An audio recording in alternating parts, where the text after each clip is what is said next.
Hello friends, welcome to my channel travel diary blog. আশা করি সকলে ভালো আছেন। আবার একটি নতুন ভিডিও নিয়ে আপনাদের সামনে চলে এসেছি। ডিসেম্বর জানুয়ারি মাস শুরু হওয়ার থেকেই শীতকাল শুরু হওয়া থেকেই বাঙালিদের মন কিন্তু ঘুরতে যাওয়ার জন্য উড়ু উড়ু করে ওঠে। তো সেই রকমই আমরাও বেরিয়ে পড়লাম ঘুরতে। এবারে আমাদের প্ল্যান ইস্ট সিকিমের সিল্ক রুট। সেই ট্যুর প্ল্যানই আপনাদের সঙ্গে এই ভিডিওতে আমি শেয়ার করব। তাহলে চলুন প্রথম থেকে শেষ পর্যন্ত ভিডিওটি দেখতে থাকুন। এই ভিডিওতে আমি এই ট্যুরের সম্পূর্ণ ডিটেলস দেব। কত খরচ হয়েছে, কিভাবে যাবেন, কোথায় থাকবেন, কদিনের ট্যুর প্ল্যান করবেন, সমস্ত তথ্য এই ভিডিওতে আপনারা পেয়ে যাবেন। তাহলে দেরি না করে ভিডিওটি শুরু করা যাক। তার আগে বলি, যারা আমার চ্যানেলে নতুন এসেছেন দয়া করে চ্যানেলটিকে সাবস্ক্রাইব করে আমার পাশে থাকবেন। ভিডিও শুরুতেই আমি বলে রাখি যে আমাদের এই সিল্ক রুটের সম্পূর্ণ প্ল্যানটি ছিল 3 রাত্রি 4 দিনের। আর এই 3 রাত্রি আমরা 3টে আলাদা আলাদা জায়গায় স্টে করেছিলাম। প্রথম রাত্রি ছিলাম শিলারিগাঁওয়ে, দ্বিতীয় রাত জুলুকে এবং তৃতীয় রাত অর্থাৎ শেষ রাত্রি আমরা কাটিয়েছিলাম গ্যাংটকে। এখানে আমি একটা কথা বলে রাখি, যারা সিল্ক রুটের প্ল্যান করেন তারা প্রথম রাত্রিটা জেনারেলি শিলারিগাঁওতেই কাটান। এছাড়া ইচ্ছেগাঁওতেও কাটাতে পারেন। এই দুটি গ্রাম পাশাপাশি। আপনারা শিলারিগাঁওতে থেকে ট্রেক করে ইচ্ছেগাঁও পর্যন্ত ঘুরেও আসতে পারেন। আর এই দুটি গ্রাম ওয়েস্ট বেঙ্গলের মধ্যে অবস্থিত হলেও ইস্ট সিকিম ঢোকার প্রবেশদ্বার। তাই প্রথম রাতটা প্রত্যেকেই শিলারিগাঁও অথবা ইচ্ছেগাঁওতে কাটিয়েই সিল্ক রুটের প্ল্যান করে থাকেন। আর দ্বিতীয় রাতটা আপনারা অন্যান্য অনেক জায়গাতেই স্টে করতে পারেন। যদিও আমরা জুলুকে স্টে করেছিলাম। জুলুক অতিরিক্ত উচ্চতায় অবস্থিত হবার কারণে অনেক ঠান্ডা থাকে, তাই অনেকেই ঠান্ডার থেকে বাঁচতে জুলুকে রাত না কাটিয়ে আরেকটু নিচে পাদামচেনেও রাত কাটিয়ে থাকেন। এছাড়াও আপনারা আরিতার, ঋষিখোলা, রোলেপ এই সমস্ত জায়গাগুলিতেও দ্বিতীয় এবং তৃতীয় রাত কাটাতে পারেন। কিন্তু আমরা তৃতীয় রাত কাটিয়েছিলাম গ্যাংটকে। আর যারা একটু বেশি ঠান্ডা অর্থাৎ বরফের মধ্যে থাকতে পছন্দ করেন বা একটু অ্যাডভেঞ্চার পছন্দ করেন তারা নাতাং ভ্যালিতেও একটা রাত কাটাতে পারেন। এছাড়াও এই ট্যুর প্ল্যানটি অনেকেই 4 রাত্রি 5 দিনেরও করে থাকেন। সেক্ষেত্রে একটা রাত কোথাও এক্সট্রা কাটিয়ে নিয়ে থাকেন। তবে আমি বলবো এই ট্যুরটা করার জন্য 3 রাত্রি 4 দিন যথেষ্ট। এবার আমি আমাদের সম্পূর্ণ যাত্রাপথ অর্থাৎ ট্যুর ডিটেলসটা আপনাদের সঙ্গে শেয়ার করব। প্রথম দিন সকাল সকাল শিলিগুড়ি থেকে আমরা শিলারিগাঁওয়ের উদ্দেশ্যে রওনা হলাম। গাড়ি আমাদেরকে শিলিগুড়ি থেকেই পিক করেছিল। 4 দিনের জন্যই আমাদের গাড়ি বুক করা ছিল। সিল্ক রুট ট্যুর করলে গাড়ি সঙ্গেই রাখতে হয়, কারণ এই রুটে শেয়ারের কোনো বন্দোবস্ত নেই। তবে আপনারা চাইলে যাবার সময় এনজেপি বা শিলিগুড়ি থেকে শেয়ার গাড়িতে কালিম্পং পর্যন্ত পৌঁছাতে পারবেন। তারপর আপনাদেরকে কিন্তু গাড়ি বুকিং করে আপনাদের সঙ্গে সবসময় রাখতে হবে, কারণ এই রুটে শেয়ারের বন্দোবস্ত নেই। শিলিগুড়ি থেকে কিছুটা রাস্তা এগোনোর পরই আমরা সুন্দর আঁকাবাঁকা পাহাড়ি রাস্তা ধরে এগিয়ে চললাম শিলারিগাঁওয়ের উদ্দেশ্যে। আর আমাদের পাশ দিয়েই এঁকে বেঁকে এগিয়ে চলল তিস্তা নদী। যদিও তিস্তা নদীর বন্যা হওয়ার পরে তিস্তা নদীর সেই আগের সৌন্দর্য অনেকটাই হারিয়ে গেছে, তবুও আমরা চারিপাশের প্রাকৃতিক সৌন্দর্য উপভোগ করতে করতে এগিয়ে চললাম শিলারিগাঁওয়ের দিকে। আর রাস্তায় যেতে যেতে মাঝে মধ্যেই মেঘের আড়াল থেকে উঁকি মারছিল আমাদের সকলের প্রিয় কাঞ্চনজঙ্ঘা। সেই সুন্দর রূপ উপভোগ করতে করতে আমরা এগিয়ে চললাম। শিলিগুড়ি থেকে শিলারিগাঁও পৌঁছাতে সময় লেগেছিল 3.5 থেকে 4 ঘন্টা মতো। আর রাস্তার মাঝখানে আমরা আমাদের ব্রেকফাস্ট সেরে নিয়েছিলাম। 3.5-4 ঘন্টা জার্নি করে আমরা এসে পৌঁছালাম শিলারিগাঁওতে। তবে শিলারিগাঁও ঢোকার আগের 5 কিলোমিটার রাস্তা কিন্তু খুবই খারাপ, একটু কষ্ট হয়েছিল, কিন্তু খুব একটা অসুবিধা হয়নি। এই শিলারিগাঁও ফরেস্টের মধ্যে অবস্থিত হওয়ার জন্য এই ফরেস্টে এন্ট্রির জন্য কিন্তু টাকা লেগেছিল, পার হেড 20 টাকা করে। শিলারিগাঁও একটি সুন্দর সাজানো গোছানো পাহাড়ি গ্রাম। অল্প কিছু জনবসতি নিয়ে এই গ্রামটি। এখানে রয়েছে বেশ কিছু হোমস্টে। আমরা আমাদের হোমস্টেতে এসে পৌঁছালাম। আমাদের হোমস্টে আগে থেকেই বুকিং করা ছিল। আমাদের বুকিং ছিল নির্মলা হোমস্টেতে। এই যে সুন্দর ছবির মতো আঁকা এই পাহাড়ি গ্রাম, দেখেই মন মুগ্ধ হয়ে গেল। সারা রাস্তার যে জার্নির কষ্ট যেন কিছুই আমরা আর অনুভব করতে পারছিলাম না এই সুন্দর রূপ দেখে। আমরা হোমস্টে রুমে ঢুকে একটু ফ্রেশ হয়ে নিয়ে চলে গেলাম আমাদের লাঞ্চ করতে, কারণ খুবই খিদে পেয়ে গেছিলো আমাদের, আর আমাদের ঢুকতে ঢুকতে প্রায় 2-2:30 বেজেও গিয়েছিলো। লাঞ্চে আমাদের দেওয়া হয়েছিল গরম গরম ভাত, ডিম, আলু ভাজা, ডাল আর একটা সবজি। লাঞ্চ সেরেই আমরা বেরিয়ে পড়লাম গ্রামটি পায়ে হেঁটে ঘুরে দেখতে। আর এখান থেকে 20-25 মিনিট হেঁটে গেলেই রয়েছে রামায়টা ভিউ পয়েন্ট। সেই ভিউ পয়েন্ট থেকে সুন্দর সূর্যাস্ত এবং সূর্যোদয় দেখতে পাওয়া যায়।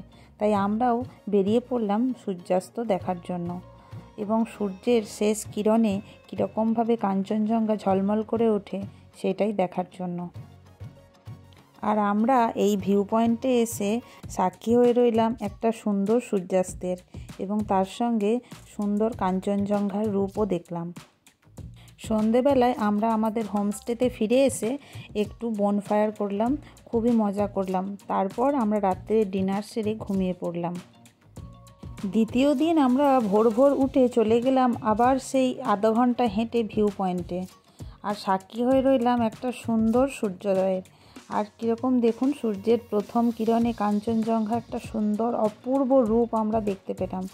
এই রূপ দেখে যেন মন ভরে যায়, আর এখান থেকে যেন আর ফিরতেই ইচ্ছা করে না। আর এই রূপ দেখার জন্যই আমাদের বারে বারে পাহাড়ে ছুটে যাওয়া।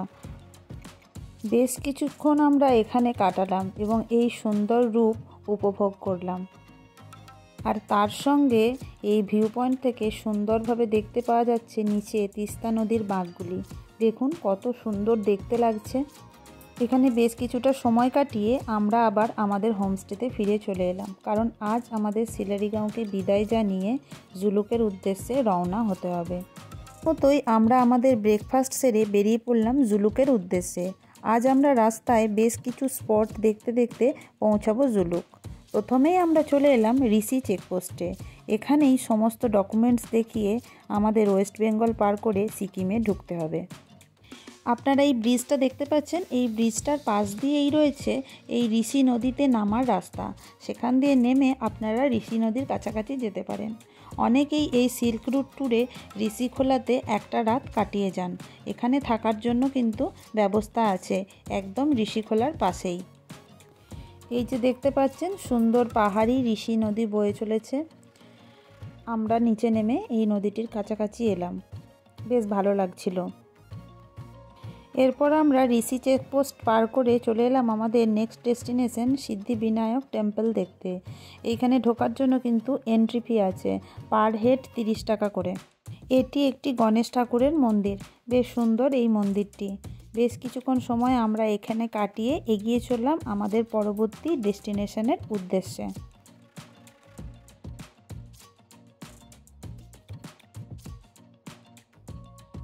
এরপর আমরা চলে এলাম মানকিন ভিউ পয়েন্ট দেখতে।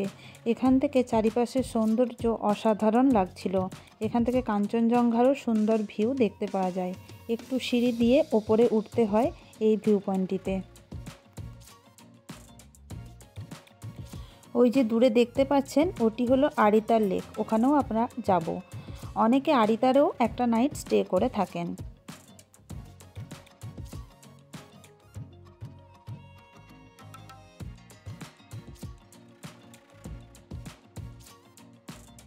মানকিন ভিউ পয়েন্ট ঘুরে এরপর আমরা চলে এলাম আরিতার মনাস্টারি ঘুরতে।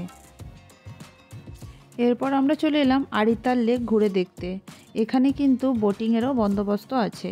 এখানে পার হেড এন্ট্রি ফি লেগেছিল 10 টাকা করে। এই লেকে অনেক সুন্দর সুন্দর মাছও ছিল, কীরকম দেখুন কালারফুল মাছ রয়েছে। এরপর আমরা চলে এলাম রংলি মার্কেট। এখানেতে বেশ কিছুক্ষণ ওয়েট করতে হয়, আর এখান থেকেই আপনারা পারমিট বের করতে পারবেন। তবে আপনারা যদি আগে থেকে ড্রাইভারকে আপনাদের ডকুমেন্টস দিয়ে রাখেন তাহলে পারমিট ড্রাইভার আগে থেকেই বের করে রেখে দেবে, তাহলে এখানে আর আপনাদের বেশি সময় নষ্ট হবে না। আর পারমিট বের করার জন্য আপনাদেরকে অবশ্যই ভোটার কার্ড দিতে হবে এবং 2 কপি পাসপোর্ট সাইজ ফটো। এখানে কিন্তু আধার কার্ড গ্রাহ্য হয় না। আর যাদের ভোটার কার্ড হয়নি অর্থাৎ বয়সে ছোট, তাদের কিন্তু বার্থ সার্টিফিকেট লাগবে। আর যদি আপনারা অনলাইনে আগে থেকে পারমিট বের করেও থাকেন, আপনাদেরকে কিন্তু এখানে এসে 2 কপি করে ভোটার কার্ডের জেরক্স এবং ফটো জমা দিতে হবে। এখানে আপনাদের একটা গুরুত্বপূর্ণ কথা বলে রাখি, আপনারা যখন সিল্ক রুটের পারমিট বের করবেন তখন তার সাথে সাথে নাথুলার পারমিটও বের করে রাখবেন। তাতে আপনারা নাথুলা যান আর না যান, না হলে পরে কিন্তু আর পারমিট বার করতে পারবেন না। আর আপনারা চাইলে এই রংলি মার্কেট থেকে শপিংও করতে পারেন। আর অনলাইনে পারমিট বের করতে খরচ পড়েছিল পার গাড়ি পিছু 1000 টাকা, অর্থাৎ আমাদের গাড়িতে 1000 টাকা আমরা দিয়ে দিয়েছিলাম ড্রাইভারকে এবং ডকুমেন্টস আগে থেকেই দিয়ে দিয়েছিলাম, অনলাইনে পারমিট বের করে দিয়েছিল। রংলি মার্কেট পার করে আমরা চলে এলাম কিউখোলা ফলস দেখতে।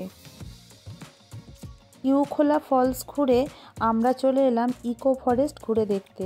এই ফরেস্টে এন্ট্রির জন্য কিন্তু পার হেড 55 টাকা করে লেগেছিল। ঘন পাইন গাছের জঙ্গল আর তার মাঝখানে চলছিল মেঘের খেলা, সে এক রোমাঞ্চকর অনুভূতি হচ্ছিল। বেশ সুন্দর লাগলো এই জায়গাটিও। এরপর আমরা এসে পৌঁছে গেলাম জুলুকে। এখানেই আমরা আজকের রাতটা স্টে করব, অর্থাৎ দ্বিতীয় রাতটা। এখানে আমাদের হোমস্টে বুকিং ছিল পাঞ্চি হোমস্টে। হোমস্টে থেকে চারিপাশের একটা সুন্দর ভিউ আমরা পেলাম। আমরা হোমস্টেতে আমাদের দুপুরের লাঞ্চ সেরে নিলাম, তবে দুপুরবেলাটা ভুল, বিকেল 4টে নাগাদ আমরা পৌঁছেছিলাম এখানে। এখানে প্রচণ্ড ঠান্ডা ছিল, তাই রাতের দিকেও আমরা আমাদের ডিনার তাড়াতাড়ি সেরে ঘুমিয়ে পড়েছিলাম, কারণ পরদিন সকাল সকাল উঠে আমাদেরকে বেরোতে হবে আমাদের এই ট্যুরের মেন যে স্পটগুলি সেগুলি দেখার উদ্দেশ্যে। মতো আমরা পরদিন সকাল সকাল অর্থাৎ তৃতীয় দিন বেরিয়ে পড়লাম আমাদের চিরপ্রতীক্ষিত জিগজ্যাগ রোড দেখার জন্য।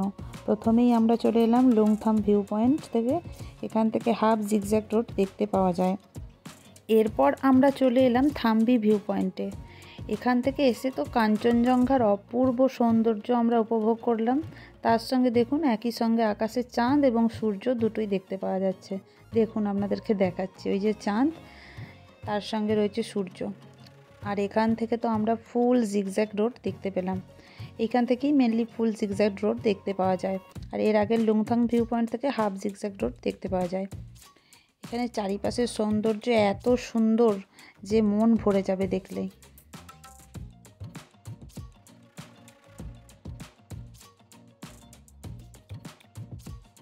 থাম্বি ভিউ পয়েন্ট ঘুরে আমরা চলে এলাম নাথাং ভ্যালি দেখতে। এই যে দেখতে পাচ্ছেন, এটিই হলো নাথাং ভ্যালি। চারিপাশে বরফ রয়েছে, তবে খুব বেশি মানে ডিপ বরফ নেই ঠিকই, কিন্তু তাও অনেকটাই বরফ রয়েছে, সেই সঙ্গে রয়েছে প্রচণ্ড ঠান্ডা। আর এই নাথাং ভ্যালিতেও আপনারা স্টে করতে পারেন, এখানেও বেশ কিছু হোমস্টে আছে, তবে এখানে খুবই ঠান্ডা।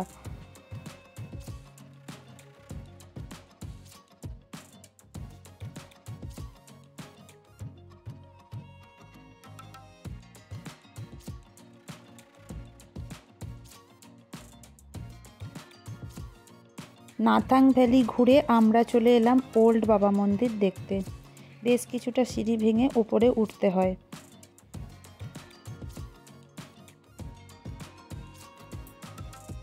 এটি হলো হরভজন সিংয়ের মন্দির। এরপরে আমরা চলে এলাম এলিফ্যান্ট লেক দেখতে। এই লেকটি এলিফ্যান্টের শেপ হওয়ার জন্য এটিকে এলিফ্যান্ট লেক বলা হয়। এটি অ্যাকচুয়ালি কুপুব ভিলেজে অবস্থিত, তাই এটিকে কুপুব লেকও বলা হয়ে থাকে।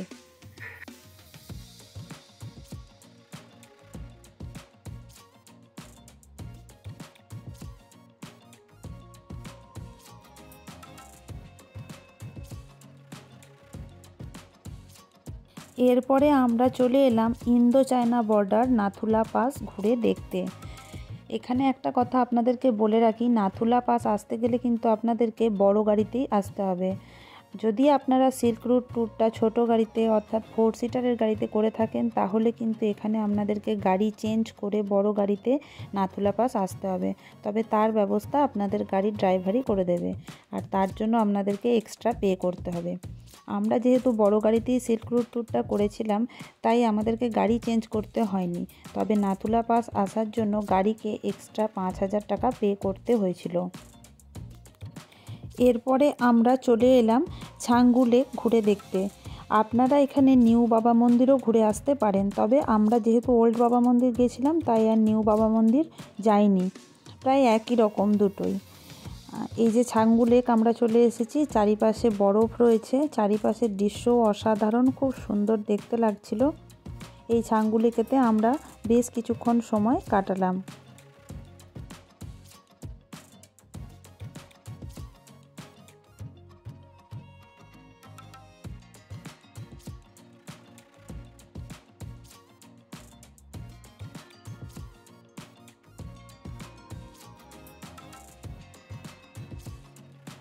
এখানে আপনারা চাইলে ইয়াক রাইডও করতে পারেন। মোটামুটি আপনাদের কাছে প্রথমেই 600-700 টাকা চাইবে, কিন্তু একটু দরদাম করে নিলে কিছুটা কম হবে। এছাড়াও এখানে একটি রোপওয়ে রয়েছে, যেটির মাধ্যমে আপনারা এই পার থেকে ওই পার পর্যন্ত পাহাড়ের উপরে যেতে পারেন। এই ছাঙ্গুলেক দিয়ে আজকের মতো আমাদের সাইট সিইং কমপ্লিট করে আমরা পৌঁছে গেলাম গ্যাংটকে আমাদের বুকিং করা হোটেলে। আমাদের গ্যাংটকে বুকিং ছিল হোটেল হেরিটেজে। আমরা এই হোটেলে পৌঁছে এখানে আমাদের লাঞ্চ সারলাম। আমাদের পৌঁছাতে অনেকটাই বিকেল হয়ে গিয়েছিলো, মানে 3:30-4টে বেজে গিয়েছিলো। তারপর আমরা হোটেলে একটু রেস্ট নিলাম এবং সন্ধেবেলায় বেরিয়ে পড়লাম গ্যাংটকের এমজি মার্গ ঘুরে দেখতে। আপনারা দেখতেই পাচ্ছেন এখানে ক্রিসমাস উপলক্ষে সাজানো হয়েছিল। যেহেতু আমরা ডিসেম্বর মাসের শেষ দিকে গিয়েছিলাম, তাই এখানে এই ক্রিসমাস উপলক্ষে যে সমস্ত ডেকোরেশনগুলো করা হয়ে গিয়েছিল সেগুলো তখনও ছিল।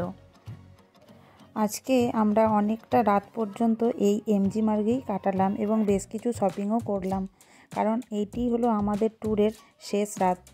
আমাদের হোটেল ছিল গ্যাংটকের এমজি মার্গের একদম কাছেই, মানে 5 মিনিটের হাঁটা দূরত্ব। তাই আমরা রাত্রেবেলাতে ডিনার সেরেও আরও একবার এমজি মার্গে এলাম, কারণ 31st নাইট ছিল। তাই নিউ ইয়ারটা এনজয় করতে আমরা এমজি মার্গেই এসেছিলাম। আর আজকের রাতটাই আমাদের ট্যুরের শেষ রাত। পরদিন সকালবেলায় এই সুন্দর সুন্দর জায়গার স্মৃতি নিয়ে এবং মনে বিষাদ নিয়ে ফিরে চলে যেতে হবে। এই ছিল আমাদের সম্পূর্ণ সিল্ক রুটের ট্যুর প্ল্যান। এবার আসি খরচের হিসাবে। আমরা গ্যাংটকে যে হোটেলে ছিলাম তারও খরচ পড়েছিল পার হেড পার ডে 1000 টাকা করে, থাকা খাওয়া নিয়ে। আর আমরা যে সমস্ত হোমস্টেগুলোতেও কাটিয়েছি, অর্থাৎ সিলারিগাঁও এবং জুলুকে, সেখানেও কিন্তু পার হেড পার ডে 1000 টাকা করেই পড়েছিল। তবে সিজন ওয়াইজ এই রেটটা হেরফের হয়, 900 থেকে 1200 টাকার মধ্যে থাকে। আর আমরা যেহেতু টিমে বাচ্চা নিয়ে 7 জন ছিলাম, তাই আমরা বড় গাড়ি নিয়েছিলাম। বড় গাড়িতে 4 দিনের জন্য পার ডে হিসাবে 4000 টাকা করে নিয়েছিল। আপনারা যদি ছোট গাড়িতে যান তাহলে 3500 টাকা নেবে। তবে অনেক সময় সিজন ওয়াইজ রেটটা হেরফের হয়ে থাকে। এছাড়া আমি ভিডিওর মাঝেই বলেছি নাথুলা যাওয়ার জন্য এক্সট্রা কস্ট লেগেছিল এবং বিভিন্ন জায়গার এন্ট্রি ফি কত ছিল সেগুলোও আমি ভিডিওতে উল্লেখ করেছি। আমরা যে হোমস্টেগুলিতে ছিলাম এবং যে গাড়ি বুক করেছিলাম সেই সমস্ত কন্ট্যাক্ট নম্বর ডেসক্রিপশন বক্সে দিয়ে দেব। আপনারা চাইলে সেগুলির সঙ্গে কন্ট্যাক্ট করে বুকিং করতে পারেন।